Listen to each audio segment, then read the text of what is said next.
Ezra sura ya kwanza.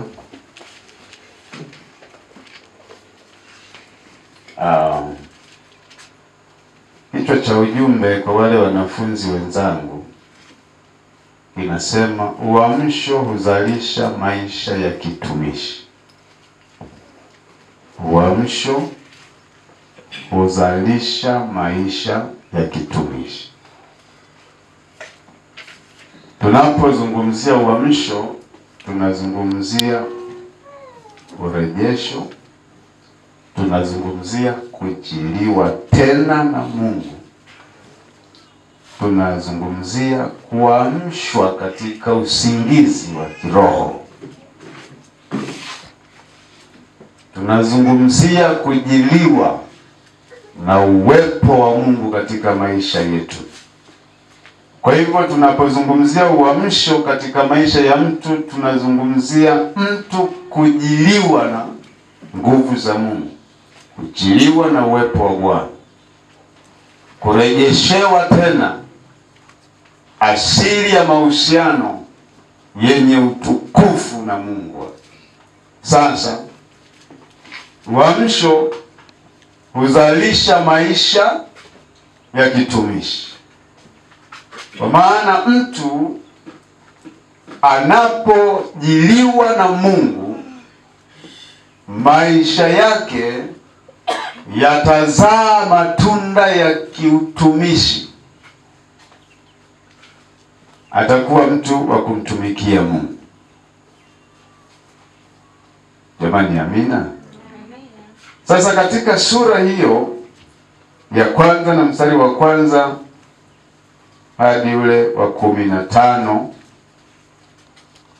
mstari wa kwanza hadi wa 5, maandiko yanasema, ikawa katika mwaka wa kwanza wa Koreshi mfalme wa Uajemi, ili kwamba neno la Bwana alilolisema kwa kinywa cha Yeremia lipate kutimizwa, Bwana akamwamsha roho yake Koreshi mfalme wa Uajemi, hata akapiga mbiu katika ufalme wake wote, akaiandika pia akisema, Koreshi mfalme wa Uajemi asema hivi, basi kila mtu katika ninyi nyote mlio watu wake, Bwana Mungu wake na awe pamoja naye, na akwe mpaka Yerusalemu ulioko Yuda, akaijenge nyumba ya Bwana Mungu wa Israeli. Yeye ndiye Mungu iliyoko Yerusalemu. Na mtu awaye yeyote aliyesalia mahali popote akaapo hali ya ugeni, na asaidiwe na watu wa mahali pake kwa fedha na kwa dhahabu na kwa mali na wanyama, zaidi ya vitu vitolewavyo kwa hiari ya mtu kwa ajili ya nyumba ya Mungu iliyoko Yerusalemu. Ndipo wakaondoka wakuu wa mbari za mababa wa Yuda na Benjamini, na makuhani na Walawi, naam, watu wote ambao Mungu amewaamsha roho zao kukwea ili kuijenga nyumba ya Bwana iliyoko Yerusalemu. Jina la Bwana Yesu libarikiwe. Amen. Maisha ya kumtumikia Mungu yanahitaji ujasiri na ushujaa, kwa sababu maisha hayo yana upinzani usio wa kawaida. Maisha ya kumtumikia Mungu yanahitaji ujasiri na ushujaa, kwa sababu ni maisha yaliyojaa upinzani.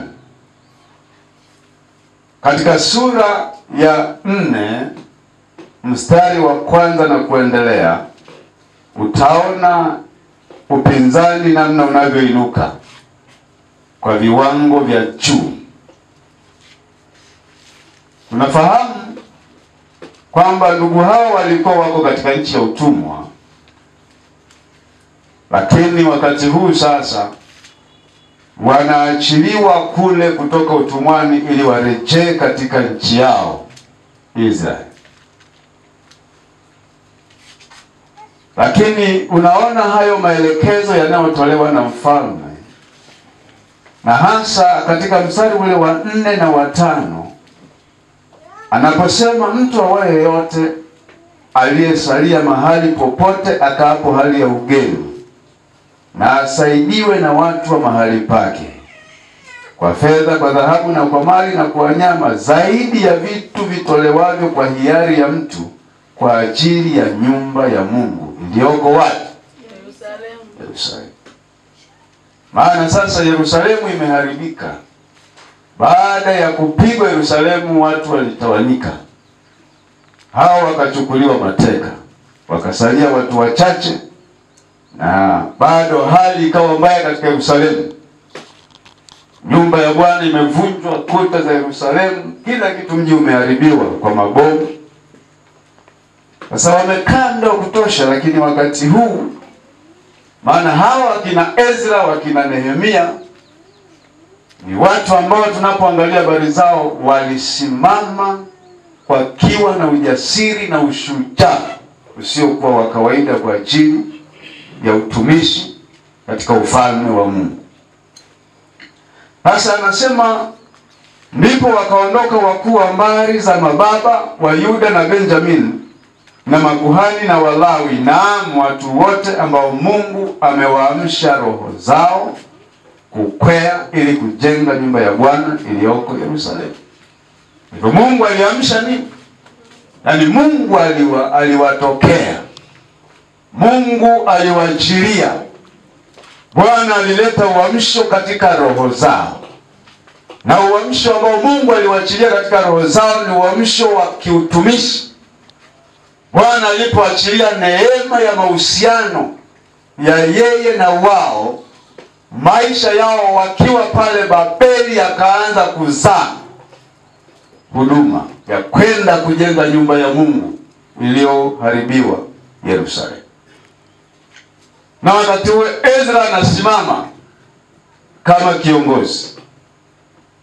Ukienda katika sura ya 4 unaona changamoto zinatokea katika ile kazi ambayo walikuwa wanaendelea nayo.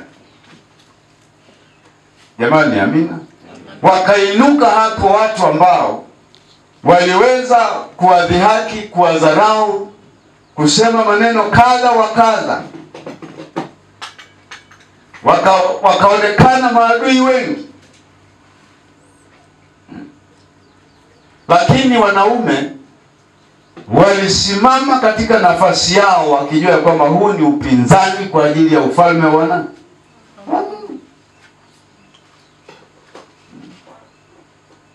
Nilijaribu kuangalia, ukisoma pia kitabu cha Nehemia sura ya 2 na mstari wa 19 kule, upinzani usikufanye kuyaacha mambo ya kiroho. Vita, majaribu yasikufanye ukayaacha mambo ya kiroho, utapotea katika uso wa Bwana.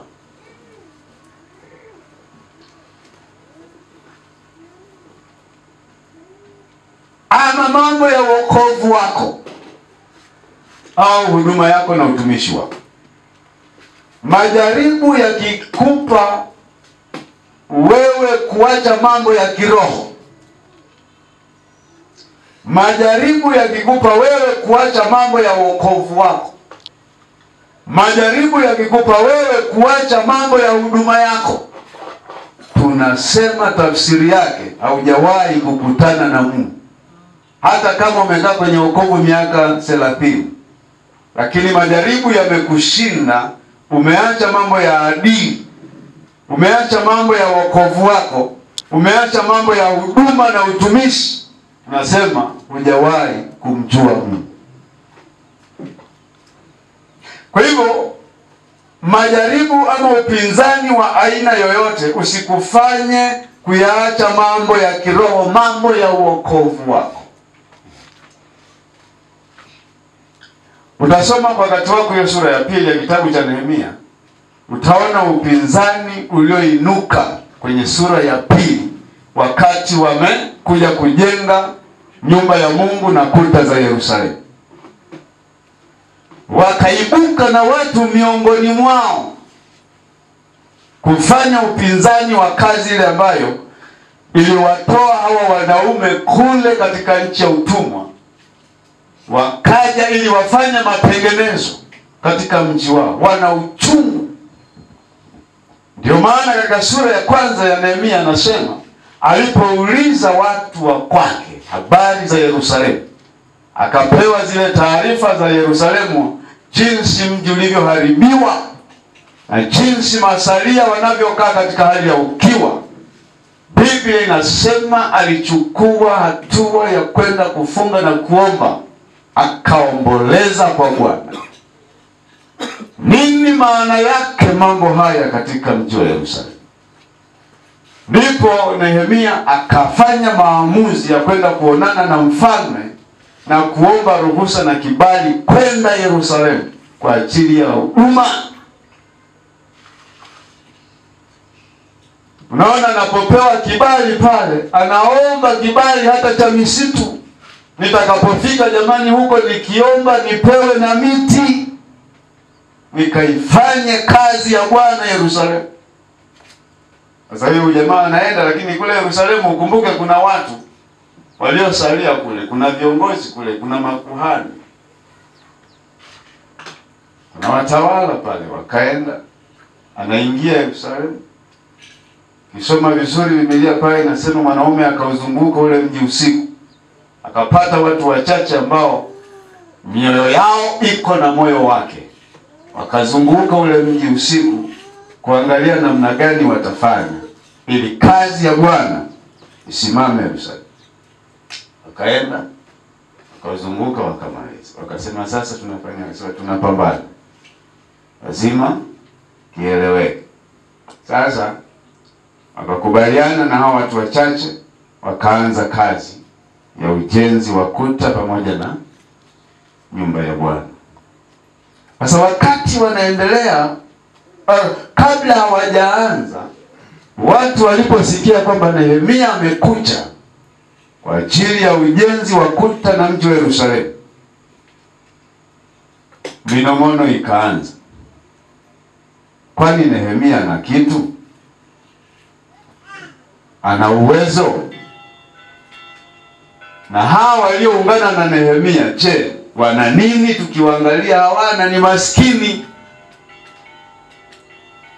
hawataweza kufanya kitu. Miongoni mwao hao ngoja tutaona hivi wataweza kujenga ukuta gani. Si watajenga ukuta ambao hata mbweha tu akipanda juu yake utaanguka. Soma vizuri pale kitabu cha Nehemia utaona. Wakasema dhihaka za kila namna. Lakini kitu ambacho nilijifunza pale ni msimamo wa Nehemia katika mapenzi ya Mungu, ya kwamba pamoja na haya yote, lakini kusudi la Mungu lililonitoa huko Babeli lazima litimie hapa Yerusalemu. Upinzani aliokutana nao Nehemia, hakuna mtu angesimama leo. Unaona pale wanainuka kina Sambarati na Tobia pale. Halafu wanamtafuta na mwanamke mmoja nabii, wakamtengeneza kuwa nabii wa uongo. Akaanza kutabiri kinyume na kusudi la Mungu lililomleta Nehemia Yerusalemu. Halafu mwanaume akasimama kwa ujasiri, akawaambia kazi ya Bwana lazima ifanye. Sasa wale unajua wanaosimama kinyume ni kama watu wenye muonekano fulani wa kuwa na nguvu, pengine ya mali, ya fedha na nini. Bila shaka ndio maana walikuwa wanazungumza hizo kauli ngumu kwamba hawa hawana uwezo wote, watajenga tu kwa ukuta ambako mbweha akipanda kanaanguka. Sasa wao wanaangalia kwa macho ya nyama, wanaangalia katika hali ya binadamu, wenzao wanaangalia katika macho ya ndani. Hawa wanaona udhaifu na kaukuta katakakojengwa kwa sababu hawana kitu. Lakini wenye kujenga wanaona ukuta wa nguvu na utakaoleta utukufu katika taifa. Jamani, amina. Amen. Wakaweka msimamo. Wakaanza kazi. Kazi ikapigwa. Baadaye katika huo mchakato utaona yaani wanaendelea kujenga na upinzani unaendelea. Sio kwamba ulianza pale unapoza, upinzani ulikuwepo mpaka dakika ya mwisho wanamaliza. Ndio maana walifika mahali wakasema, sasa hapa tulipofika kieleweke. Kamata silaha mkononi, kamata kama ni mwiko, kama ni bridge, kama ni nini kwa kazi yako. Tunajenga, adui akija vita mtindo mmoja. Kwa hivyo wakapiga kazi ya Bwana. Sasa ukienda kidogo sura ya 6, unaona na penyewe kunakuwa na upinzani fulani, lakini hawa jamaa wanajitokeza kwa namna ya hekima fulani. Wale wakina Sanbalati na Tobia wanaanza kumtumia jamaa wajumbe kwamba hao waheshimiwa wanakuita ili mkajadiliane mambo ya amani. Lakini walikuwa na hila kwamba kija mikononi mwao wanajua cha kufanya. Sasa wao hawajui mwenzao wanatembea rohoni. Analetea taarifa mtu wa kwanza na yeye anamjibu. Wa pili naye anamjibu, anarudi. Watatu naye anamjibu, anarudi. Baadaye akaletewa barua. Kaicheki naye akaandika barua. Baadaye uso kwa uso. Kwa hiyo upinzani, majaribu ya aina yoyote yasikufanye wewe kutoka kwenye kusudi la Mungu aliloliweka ndani yako.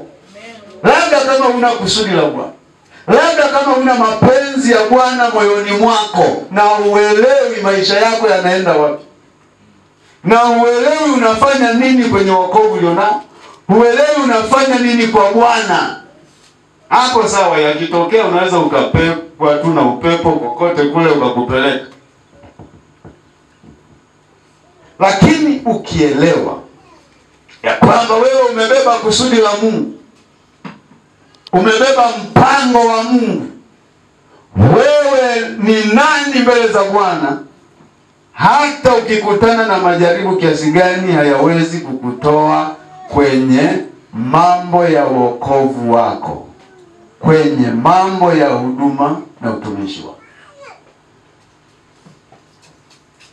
Ndio maana Paulo anasema, nini kitakachoweza kututenganisha na upendo wa Mungu aliyetuita?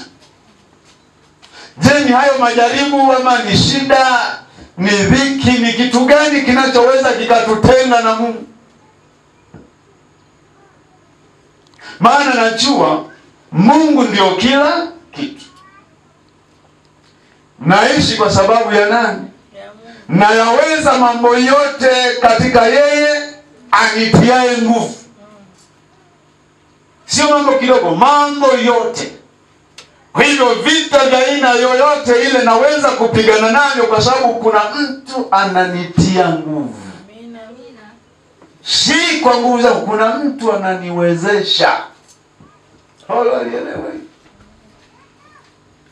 Sasa ndio maana tunasema kwamba maisha ya kumtumikia Mungu yanahitaji ujasiri na ushujaa.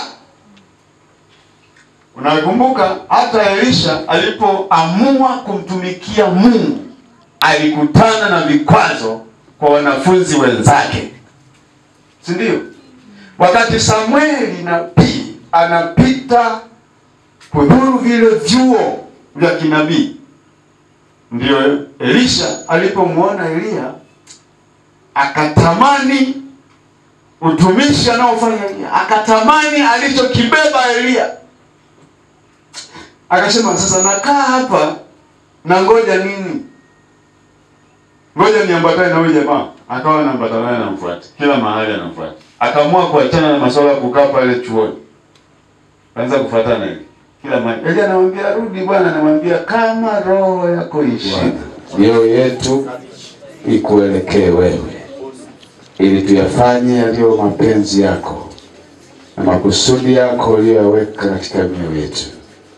Kwa jina la Yesu namwombea kila mmoja, Mungu, neema na baraka zako Mfalme ziwe pamoja naye, katika jina la Yesu Kristo aliye hai.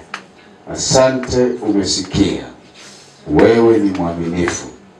Tujalie Bwana neema ya ibada tena ya jioni, katika jina la Yesu, ili Bwana uendelee kusema nasi. Kwa utukufu wa jina lako Baba, nimekuomba haya na kuamini.